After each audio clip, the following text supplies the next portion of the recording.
Kakatapos lang namin kumain. At dahil isa lang ang motor namin, nauna yung dalawang girls na ihatid ni Jovel. Kami ni Mike, lakad-lakad muna kami. Salubungin namin si Jovel kung saan niya kami abutan, para matagtag na rin. Bali nandito kami sa General Luna. Yan, General Luna Road. Ito yung pinaka main road ng ng Siargao. Kaya marami rin namang ano ba makikita dito. Maraming mga bar-bar din, bar. Dikit lang. Dikit-dikit lang dito.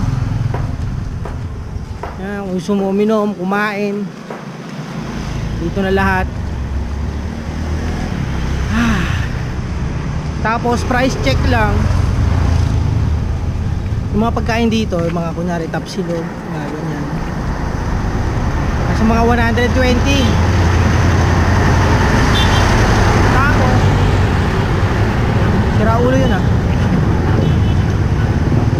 Tapos yung alak dito, ang isang beer 80.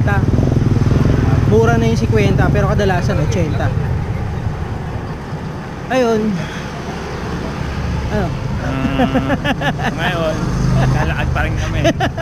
Tapos Sergio Ang tagal mukhang hindi na kami babalikan Ang tagal aabot na kami sa palengke.